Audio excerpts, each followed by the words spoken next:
రామ్ గోపాల్ వర్మ ఆయన కోర్టులో పిటిషన్ దాఖలు చేశారు, ముందస్తు బెయిల్ పిటిషను. ఆ ముందస్తు బెయిల్ పిటిషన్ని కోర్టు రేపటికి వాయిదా వేసింది. ఈ నేపథ్యంలోనే రామ్ గోపాల్ వర్మ కోసం ఆంధ్రప్రదేశ్ పోలీసులు అయితే గాలింపు చర్యలు చేపట్టారు. ఆయనేమో పరారీలో ఉన్నారు అంటూ కొంతమంది అభిప్రాయాన్ని వ్యక్తం చేస్తూ ఉన్నారు. అసలు ఏంటి సార్, రామ్ గోపాల్ వర్మ ఎక్కడున్నారు, ఈ కేసులో అసలు ఏం జరగబోతుంది? ఎక్కడున్నారు అన్నది పోలీసులు కనుక్కోవాలి కృష్ణ గారు. అయితే ఏం చెప్తున్నానంటే, రామ్ గోపాల్ వర్మ గత 5 సంవత్సరాల్లో అధికార పార్టీకి అనుకూలంగా అతను అప్పటి ముఖ్యమంత్రి జగన్మోహన్ రెడ్డి గారిని అనేక సార్లు కలవడం, సరే మళ్ళీ తిరిగి అదే ప్రభుత్వాన్ని అధికారంలో తీసుకురావడానికి తన వంతు కృషి కూడా చేయడం, కొన్ని సినిమాలు తీయడం. ఆ సినిమాల్లో భాగంగా అప్పటి మాజీ ముఖ్యమంత్రి చంద్రబాబు గారిని, ఇప్పుడు ప్రజెంట్ ముఖ్యమంత్రి చంద్రబాబు గారి మీద కావచ్చు, పవన్ కళ్యాణ్ గారి మీద కావచ్చు, లోకేష్ గారి మీద అదే క్యారెక్టర్ అలాగే ఉండేలాగా, హావభావాలు అలాగే ఉండేలాగా ఒక వ్యక్తులతోటి నటులతోటి నటించడం, చాలా కించపరిచేటువంటి పోస్టులు సోషల్ మీడియాలో పోస్ట్ చేయించడం ఇవన్నీ జరిగింది. సరే అధికారం మారింది, ఇప్పుడు కూటమి ప్రభుత్వం వచ్చింది. ఇప్పుడు ఆయన ఏమంటాడో, నేను అటువంటిది ఏమీ చేయలేదు అన్నట్టుగా కొంచెం మాటలు కూడా మార్చే ప్రయత్నం చేశాడు. బట్ ఏంటంటే, చట్టానికి ఎవరైనా సరే అతీతులు కాదు. నాకు నవ్వు వస్తుందండి రామ్ గోపాల్ గురించి చెప్తాను. ఎందుకంటే రామ్ గోపాల్ వర్మ గారిని ఎక్కువసారి ఇంటర్వ్యూ చేసిన ఒక మహిళా లేడీ జర్నలిస్ట్ ఒక ఆవిడ ఉన్నారు. ఇంకా ఆయనతో ఇంటర్వ్యూ తప్ప ఆవిడ జీవితం ఎక్కడ కనిపించింది నాకు ఎక్కువ. ఆవిడతో ఒక వీడియో కూడా చేశాడు. ఓకే, భయం లేకుండా అలా బతకాలన్నట్టుగా ఆ టైటిల్. ఈ రోజున తన వంతు వచ్చేటప్పటికి పోలీసులకి లేకపోతే కోర్టులకి అటెండ్ అవ్వకుండా నిన్ను అరెస్ట్ చేస్తారు, నేను అరెస్ట్ చేస్తే కొడతారు, 3rd డిగ్రీ ఉపయోగించారు అని చెప్పేసి భయపడి దాక్కున్నాడు. చెప్పిన మాటలకి అంటే అరెస్ట్ భయంతోనే రామ్ గోపాల్ వర్మ గారు పరారీలో ఉన్నారు. ఖచ్చితంగా, దాంట్లో నో డౌట్. దాంట్లోని రామ్ గోపాల్ వర్మ ఎటువంటి వ్యక్తి తెలుసండి. అతని మాటలు అయితే చూసిన వాళ్ళు, నేను అసలు ముంబై మాఫియాని ఎదిరించాను అనేటువంటి మాటలు మాట్లాడతారు తప్ప, అతను సింపుల్ గా చెప్పాలంటే, మీలో ఎవరికన్నా భయం అయితే నా చుట్టూ పడుకోండి అన్నాడంటే. ఎవరికి భయం ఉండి అసలు?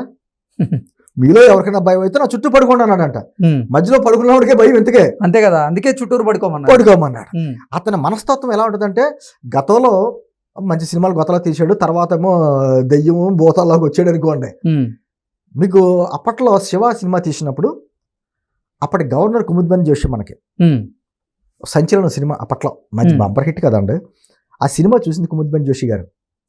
బయటకు వచ్చే స్టేట్మెంట్ ఇచ్చింది ఆమె, ఈ ఆలోచన సమాజానికి చాలా చేటు అంది ఆమె.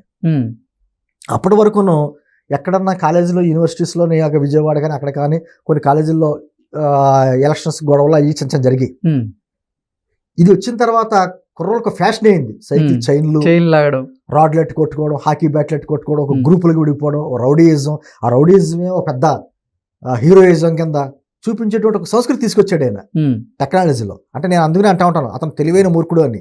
తెలివితేటలు లేనోడు కాదు, తెలివైన మూర్ఖుడు. అతను ఇటువంటి వ్యక్తి ఏంటంటే, సభ్యతా సంస్కారాలన్నీ నీలి చిత్రాల్లో చూస్తాడు. వాయు వరుసలు వాటినేమో ఇంకా వాయు వరుసలు లేని విషయాల్లో చూస్తాడు అతను. మాట్లాడితే చాలా సిగ్గు, అంటే దాన్ని ఏమంటే సభ్యతా సంస్కారాలు కొన్ని ఉంటాయి, అవి కూడా మర్చి నేను పోర్న్ వీడియోలు నా కూతురుతో కలిపి చూస్తాననే మాటలు మాట్లాడేటి. అంటే నేను అతీతుడిని ఈ సమాజానికి అన్నట్టుగా మాట్లాడతాడు. గత 5 సంవత్సరాలు ఆ విధంగానే రెచ్చిపోయాడు. మీకు క్లిప్ పెడతాను, అతను చూడండి. అసలు వీక్షకులు కూడా చూస్తూ ఉంటారు కదా, అటువంటి వస్త్రధారణ వేసి కించపరిచేలా చేసి ఈ రోజు తప్పించుకుంటా అతను కోర్టుని ఏమన్నాడంటే, నన్ను అరెస్ట్ చేయకుండా నాకు బెయిల్ ఇవ్వండి అని చెప్పి పెట్టుకున్నాడు. కోర్టు ఏం చెప్పింది, అరెస్ట్ చేయకుండా మేము ఆర్డర్లు ఇవ్వలేం, అరెస్ట్ చేస్తే బెయిల్ పెట్టుకో, నీకు ప్రత్యేకించిన చట్టాలు నీకు ఏమి ఉండవు కదా కొత్తగాను. ఏ మనిషికైనా రామ్ గోపాల్ వర్మ కావచ్చు, కృష్ణ కావచ్చు, శ్రీనివాస్ కావచ్చు, అందరికీ ఒకే రకంగా ఉంటాయి. అరెస్ట్ అవుతే ఫస్ట్ అసలు ఆ కేసుని క్వాష్ చేయమని చెప్పి కోర్టును ఆశ్రయించారు. కోర్టు ముట్టికాయలు వేసింది, మీకు నిజంగా అరెస్ట్ భయం ఉంటే మీరు ముందస్తు బెయిల్ కోసం పిటిషన్ వేసుకోండి అని చెప్పి అంటుంది. ఖచ్చితంగా ఒక విశృంఖలంగా ఈ రోజున అతను హైదరాబాద్లో ఉన్నాడా, లేదా ఫామ్ హౌస్లో దాక్కున్నాడా, లేదా కొంతమంది కోయంబత్తూర్లో ఉన్నాడు అంటారు. కొంతమంది ఏం చెప్తున్నారంటే, ఒక ప్రముఖ నటుడు ఇంట్లో దాక్కున్నాడని కూడా వార్తలు వస్తున్నాయి. సరే, మళ్ళీ ఇంకో శివ 2 తీస్తారో మాకు తెలియదు కానీ, నేను అంటుంది ఏదైనా కూడా ఎవరింట్లో దాక్కున్నాడో ఎక్కడ దాక్కున్నా పోలీసులు నిజంగా పట్టుకోవాలనుకుంటే ఖచ్చితంగా ఇప్పుడు ముంబై నెట్ ఉందండి, రూల్స్ కూడా పక్కన పెట్టేసి ఎస్పీ స్థాయిలో వాళ్ళు, డిఎస్పీ స్థాయిలో వాళ్ళే మహారాష్ట్ర వెళ్ళి అరెస్ట్ చేసి తీసుకొచ్చేసారు కదా. 40 రోజులు అంత నిర్బంధించారు కదా. అది ఎవరికైనా అంతే కదా, చెయ్యాలనే తలంపుతో ఖచ్చితంగా అరెస్ట్ చేయాలనుకుంటే ఖచ్చితంగా చేస్తారు. ఒక రోజు లేట్ అవ్వచ్చు, ఎన్ని హస్తాలు అతన్ని ఆదుకున్నా కూడా ఖచ్చితంగా చట్టానికి ఎవరు అతిథులు కాదు. నేనేమంటున్నా, రామ్ గోపాల్ వర్మే కాదు, ఇటువంటి వ్యక్తులు చాలా మంది Hmm. గత 5 సంవత్సరాలు ఎవరైతే రెచ్చిపోయి ఇదే ప్రభుత్వం ఉంటుందో మళ్ళీ 30 సంవత్సరాలు మనల్ని ఎవరో ఏం చేయలేరనేటువంటి ఒక ధైర్యంతో ఎవరైతే చట్టాలు అతిక్రమించి మాట్లాడటం, సభ్యత సంస్కారం లేకుండా పోస్టులు చేయడం, ఇతరుల ప్రతిపక్ష నేతలని వాళ్ళ కుటుంబీకులను కూడా కించపరిచే మాట్లాడారో వాళ్ళందరూ కూడా జైలు వచ్చి లెక్క పెట్టవలసిందే. ఒక రోజు అటు ఇటు అవుతుంది అంతే. కృష్ణ గారు రాఘోపురం కాదు, ఎవరైనా కాదు, ఖచ్చితంగా అరెస్ట్ అవుతారు. ఏంటి సార్, రామ్ గోపాల్ వర్మ ముందస్తు బెయిల్ పిటిషన్ కోర్టులో దాఖలు చేసిన నేపథ్యంలో కోర్టు ఏమో దానికి సంబంధించిన తీర్పు రేపటికి వాయిదా వేసింది. బెయిల్ వచ్చే అవకాశం ఉందా? బెయిల్ వస్తేనే రామ్ గోపాల్ వర్మ బయటకు వచ్చే అవకాశం ఉందా? నిజంగా కృష్ణ గారు బెయిల్ ఇచ్చింది, బయటకు వస్తాడు. విచారణకి మాత్రం హాజరవ్వకుండా ఆగలేడు కదా. విచారణకి అవ్వాలి అంటే అప్పుడు కోర్టు ఏం చెప్తే అరెస్ట్ చేయొద్దు, విచారించండి అని చెప్తారు తప్ప అసలు ఫ్రీగా వదిలేండి అయినా అంతే కదా. అంతే కదా. అతను చేసిన తప్పు కాదని చెప్పదు కదా. అతను పెట్టిన పోస్టులు కానీ అతను మాట్లాడిన మాటలు కాదు కానీ తప్పు అని కోర్టు ఎందుకు చెప్తుంది? ఒక వ్యక్తికి ఎంతవరకు స్వేచ్ఛ ఇవ్వాలో అంతవరకు ఇస్తుంది. ఏమంటే కసబుకు కూడా అవకాశం ఇచ్చినటువంటి న్యాయస్థానాలు కదా మనవే. భారతదేశం మీద దాడి చేసినటువంటి వ్యక్తులు అతను కూడా కోర్టు కొంత అవకాశం ఇచ్చింది అతని వాదన వినడానికి. నేను అంటుంది ఖచ్చితంగా ఇతనికి అవకాశం ఇస్తారు. ఏదో ఒక అవకాశం దేనికో ఒక దానికి గీత ఉంటుంది సార్ కృష్ణ గారు. ఆ లోబడే ఖచ్చితంగా ఇవ్వగలరు. అంతకు మించి కోర్టు కూడా అతన్ని స్వేచ్ఛగా బయట తిరగమని మాత్రం ఇవ్వదు. రామ్ గోపాల్ వర్మకి నిజంగా అరెస్ట్ అంటే అంత భయం ఉన్నప్పుడు మరి గతంలో ఎవరి అండ చూసుకొని ఆయన అసభ్యకరమైనటువంటి పోస్టులు పెట్టారు, అసలు నిజంగా అసభ్యకరమైనటువంటి వ్యాఖ్యలు చేశారు. ఇక దాంట్లో నో డౌట్ మళ్ళీ జగన్మోహన్ రెడ్డి గారు అతని ప్రభుత్వంలో ఉన్నటువంటి వ్యక్తులు అతను అండగా చూసుకునే కదా నాకు ఏదైనా అయితే వాళ్ళు అండగా ఉంటారు.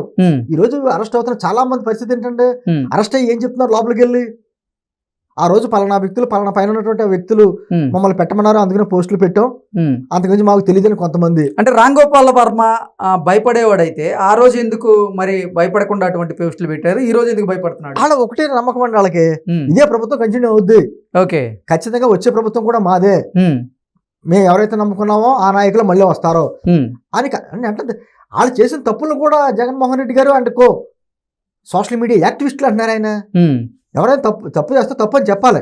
ఎవరైనా సరే అండి, ఏ నాయకత్వం మన ఇంట్లో మన పిల్లడు తప్పు చేస్తే తప్పనే చెప్పాలి. అవును, మనం సమర్థించేమని ఏమవుద్దండి, అది నిజం అనుకుంటాడు కదా. ఇలా జగన్మోహన్ రెడ్డి గారు ఏమంటాడు, సోషల్ మీడియా యాక్టివిస్టులు అరెస్టులు చేస్తున్నారు, మీకు అవసరమైతే నా పేరు మీద పోస్టులు పెట్టిస్తామని చెప్పేసి అంటాడు ఆయన. తప్పని అంటలా. ఖచ్చితంగా ఈ సమాజంలో ఏది మంచో ఏది చెడ్డ అన్నది నాయకులు చెప్పాలి. ఈ రోజు ఏ ప్రభుత్వం కూడా కంటిన్యూస్ గా ఉండదండి, కొన్నాళ్ళు ఉంటాయి. తల్లిదండ్రులే తప్పు చేసేటువంటి పిల్లల్ని మందలిస్తారు, అలాగే పార్టీ అధినాయకుడే ఆ కార్యకర్తలను కానీ అలాగే ఆ నాయకుల్ని కానీ అంటే పార్టీలో ఉన్నటువంటి నేతల్ని కానీ మందలించాల్సినటువంటి ఆ పరిస్థితులు ఉన్నాయి. గారు మాకు ఒకసారి ఇచ్చినట్టు వార్నింగ్ చెప్పిన మాట కూడా అనుకోని నేను ఇచ్చిన వార్నింగ్, అవతల వాళ్ళు ఏ భాష మాట్లాడుతున్నారో ఎటువంటి విధంగా ప్రవర్తిస్తున్నారో అదే రకంగా మీరు అదే భాష అదే విధంగా ప్రవర్తిస్తే వాళ్ళకే మనకి తేడా ఉండదు. ఖచ్చితంగా ఆ భాష కానీ అటువంటి విధానాలు కానీ మీరు ఏమన్నా చేస్తే నేను ఎంత ముఖ్య నాయకులైనా చూడండి పార్టీ నుంచి బయట పంపేస్తానన్నాడు ఆయన. అలా చెప్తే ఇంకెవడన్నా చేయగలడండి? అధిష్టానం నాయకత్వం అలా చెప్పాలి.